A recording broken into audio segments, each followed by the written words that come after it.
Okay, qualifying Heat B versus E will be heading out onto the circuit next. Out roll the drivers for this one. This is Groups B and E heading out for their next qualifying heats. Let's take you through the grid. Dmitry Matviev and Noah Montero form up an all-works Kart Republic row 1. Jimmy Elias and Scott Lindblom on row 2.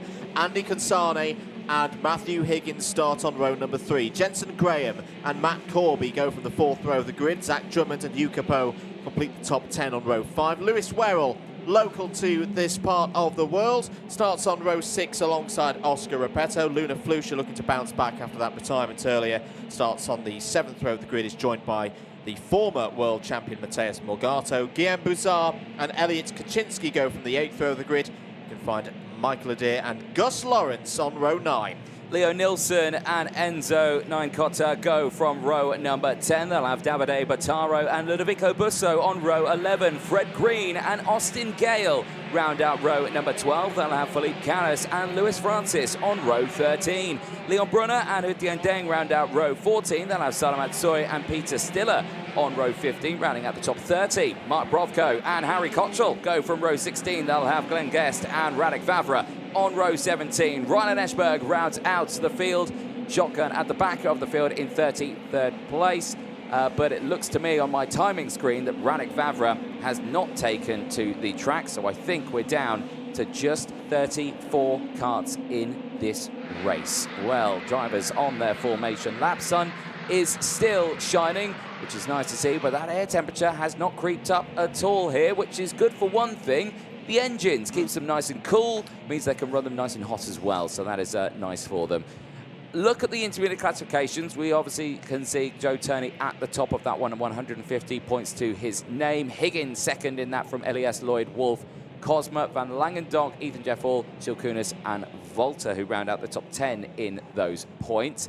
At the front of this one, though, Matviev looking to try and put a dent in that one, as well as Montero, Jimmy Elias as well, Scott Lindblom, and Matthew Higgins, of course, as well.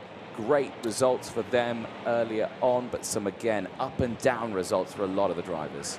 And I think we'd expect that because it's such a competitive World Championship this season. So, 10 laps due for Groups B and E, as they've had throughout the course of their qualifying heats. Dmitry Matviev on driver's left has switched sides. Can he get the starts right here? We are lights out and racing, and not a good start. Montero! Oh, no! And straight away off goes the number of the drivers. Zach Drummond's involved. One of the Ward Racing Kart citizen, Parolin in there as well. That's Enzo Ninecotta. What a disaster at the very start of this race. We've seen incidents through the exit of the Bruno Ferrari S's. That's the first time we've seen one on the entry to that corner. That was just so much movement out to the tram lines there. When the lights had gone green, or when the lights go out, I should say, they can move, they can adjust their position. And for some drivers, I think they just went at the same time. One in the inside, one from the outside, going to the middle, and they just got tangled up. And for a lot of drivers, they're out of this one. Jensen Graham is one of them. Elliot Kaczynski is another. Enzo Ninecotta is one, and Ludovico Busso are the 4 drivers involved in that incident, turn number 1. But it does look like they're all okay, and Marshall's quickly on the scenes. But yellow flags out going into the Bruno Ferrari S. This means no overtaking on this opening lap. But it is Scott Lindblom who leads the way then on the opening lap, as we're back to green flag and racing through the banking. It's Lindblom who leads from Matviev, Montero, Higgins and Corby, Consani, Elias and Werrell round out the top 8 from Flusha, and Morgato the top 10. Now, I just wonder as well, Anthony, was there a bit of a trigger point at the very front of the field? Montero, at first glance for me, didn't look like he was at 100% speed. Let's have a look at it again. So, yeah, Montero gets a little bit of a wiggle. Oh, it all triggers with, I think, Jensen Graham right in the middle there. Zach Drummond runs into the back. Elliot Kaczynski's got nowhere to go. Real shame, taking out a number of drivers who would have had good chances in that race. Great work as well by the safety features. I know that looks quite dramatic, those blocks going left, right and centre, but they've taken the energy away from the drivers whilst they're having their problems. Philip Carras is having a torrid awful time here at PF International, and I think he knows that realistically that is the end of his 2024 World Championship. It's just not gone his way at all. I do feel for the Frenchman. It has been, like you mentioned, it's been a torrid one for him. Eyes on this one, because the Sodi car in the background there, Andy Kansani is battling away with Jimmy Ellis and Matt Corby, and they've just tumbled down the order, so they're fighting for position. But this one here at the front, Lindblom and Matveev line astern right now. Fusion Motorsport now with another one of the Red Bull Junior drivers formally announced very recently. Scott Lindblom leading the way at the wheel of that one, putting the pressure on Matveev and the Factory Kart Republic team here, aren't they? I mean, they're both running on Kart Republic, so they're both on the same chassis, but of course, very different teams. Satellite Fusion, Factory Kart Republic team behind. And the challenge as well for the Works team is that not only is that a satellite team, it's in Fusion Motorsport, it's a satellite team. We've got a lot of data and a lot of knowledge around this circuit at PF International. Another driver who's got a lot of experience. He's there again, third place, Matthew Higgins. I think we're upgrading him from Dark Horse this weekend into that next tier of favourites, because he's continuing to get good starts. He's continuing to race well, and keeping himself ticking over on those points. He would go back to the top of the intermediate classification if the race, and that's a big if, would finish in this order. Montero's still there in 4th place. Elias in 5th. Matt Corby has gained 2 places from where he started. Mateus Morgato is also on the move for the first time, or feels like the first time this weekend. Lewis Werrell has also improved. They're all in the top 10. Yeah, indeed. Werrell leading that second train of karts from 9th place downwards. Got Guillaume Bouzard all over that rear bumper. Here's some of the stats then for your front runners. Scott Lindblom leading the way. 3 places gained after starting this one in P4. And of course, Dmitry Matveev on the downfall here. Only 1 place lost, but he's got Matthew Higgins on that rear bumper, but he's going to go for the move. Oh, and it's too late under braking. They run wide. And Higgins goes through. Matthew Higgins from 3rd to 1st says thank you very much to Dmitry Matveev and to Scott Lindblom. That'll be the easiest take of a lead I think Matthew Higgins has had round PF International in many, many a year. I think the back end of Matveev's car just got out of shape. He's picked up a warning flag out there as well. But just a touch of overspeed into hairpin 1 set the back end of the number 11. Of the number 11, because Montero's got through as well. That opened the door for Higgins. Poor Scott Lindblom is now down in 6th place. Yeah, that's not great at all, but he's fighting back though. He's not lost his momentum as Morgato just tried to squeeze his way through past as well. So Corby's gone down 1 and has split those 2 up apart. There you can see Andy Kansani on his charge back as well. He's tumbled down as Corby to the inside.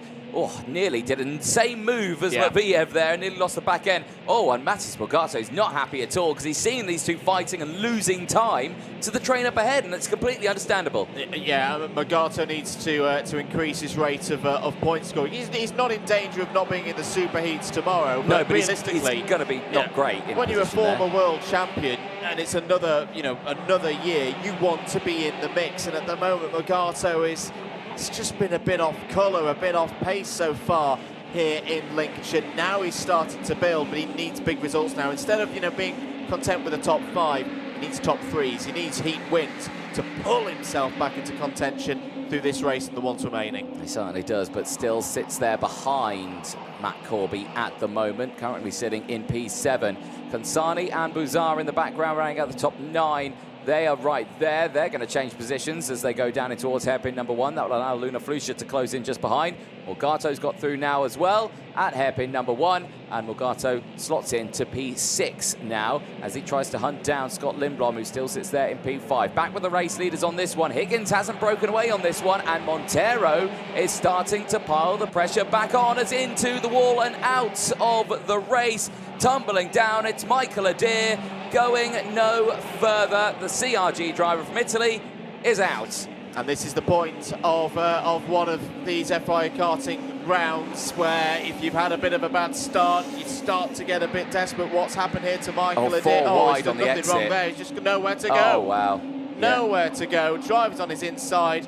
Really, really unfortunate moment there for Michael Adair. Yeah, and that's a driver who's saying, oh, okay, you've gone down the inside, but I'm not going to give up the position. I'm not going to back out and let you all go through.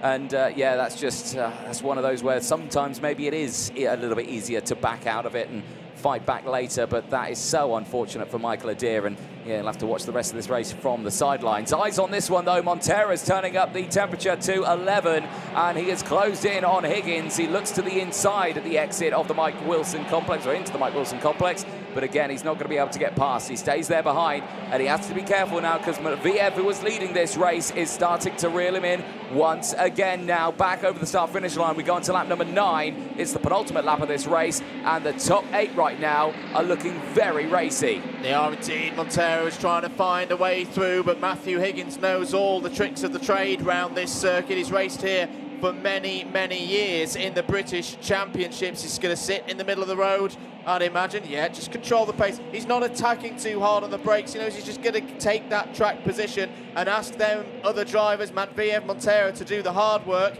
Can he get the power down out of hairpin number 2? Yes, he can. And that's the thing with the Energy Corsa. It's picking up off of the traction zones here really, really well. Now there's an opportunity for Montero to get down the inside. Higgins slams the door shut. Matviev's now through into second place. Lindblom's back on the scene for a little bit more. Elias is there. Corby's there. Morgato and Buzard. This is going to be quite the race as we go on to the final lap. It certainly will be. And there is Matthias Morgato grinding to a halt at the Bruno Ferrari S's. He stayed on the racing line. The field come through. Oh, that was risky, but the rest of the field get through cleanly. Eyes on this one here, though, because Higgins leads the way. Matviev has not given up yet. Montero, though, is having to deal with Scott Lindblom just behind. He's got Elias as well, Corby and Buzard, all there right in one big long train. But Higgins at the moment is looking comfortable at the front here. But that moment going into what became on the last lap, my goodness, how close. That could have ended in tears. But for these two right now, I think they're going to try and bring it to the end. Investigation flag at the end of this one for Zach Drummond as he's tried to recover back in this race after that first lap spin at turn number 1. But this looks to be signed, sealed and done here. Higgins is looking for his second win of the weekend, and I think he's going to get it out of the final corner. Matthew Higgins takes the win ahead of Dmitry Matviev. Montero finishes in third place from Scott Lindblom, Elias from Corby, Buzard and Lawrence in the top 8. Luna Flusha from Lewis Werrell rounds out the top 10. Big race there for Gus Lawrence. Yeah, really good run for Lawrence up through the field. And I tell you what, the quiet confidence that Energy Corsa had within their camp before the start of this World Championship, well, it's not quiet anymore. They are here, up for the fight, racing hard and taking heat victories. Matthew Higgins retakes the lead in the intermediate classification. For now, Turney's still got to go, of course, in this 4th round of qualifying heats, but Higgins knows that he will close out this portion of the races at least second in that intermediate classification. He wins by 0.2 of a second ahead of Dmitry Matviev. Noah Montero scores strongly again, bounces back after the disappointment in the previous round, finishes 3rd. Scott Lindblom P4, Jimmy Elias again in the top 5 and elevates himself to 2nd in the intermediate classification as things stand. Matt Corby, Guillaume Buzard, Gus Lawrence, Luna Flusha and Lewis Werrell all in the top 10.